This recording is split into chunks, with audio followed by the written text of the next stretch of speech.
চাচ্চু ছবির মাধ্যমে সাকিব ভাই ছিলেন আর্টিস্ট, অপু বিশ্বাস দিদি ছিলেন। ওইটা দিয়ে আমার জীবন শুরু। চাচ্চু ছবি আমার জীবনের ফার্স্ট কোরিওগ্রাফার হিসেবে কাজ করেছি সাকিব ভাইয়ের প্রচুর ছবিতে। যেমন গত রোজার ঈদে আমার একটি হিট গান ছিল কথা আছে লিডার আমি বাংলাদেশের। তারপরে সুরমা সুরমা গানটা হিট ছিল। এগুলো অনেক, তুমি আমার জীবন, এগুলো আমার করা। সাকিব ভাইয়ের অনেক পুরনো ছবির অনেক ছবির গান আমার করা। মন দিলাম প্রাণ দিলাম আর কি দিব রে, কই গেলা নিঠুর বন্ধুরে, রাজত্ব ছবির গানগুলো। রোজার ঈদে আমার লাস্ট কাজ ছিল ওনার লিডার আমি বাংলাদেশ। ওই ছবিতে লাস্ট কাজ ছিল। এরপরে যে মুভিগুলো হয়েছে সেগুলোতে আমার কাজ ছিল না।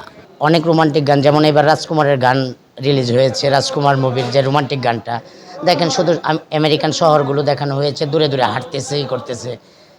ওইটার মধ্যে কোনো কেমিস্ট্রি ছিল না কিন্তু গানের মধ্যে। তো ওইটা রোমান্টিক গান। আর আমার গানটা এটা আসলেই আমাকে ডিরেক্টর বলেছে এভাবে।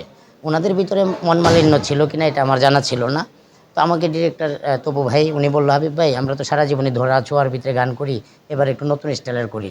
আমরা কেউ ধরবে না, আপনি ওইভাবে কোরিওগ্রাফিটা সাজান। তখন আমি হঠাৎ উপস্থিত ব্রেইনে আমি স্পটে, আমার প্ল্যান ছিল একরকম, স্পটে আমি এটাকে প্ল্যান চেঞ্জ করে আমি এটা অন্যভাবে উপস্থাপন করেছি।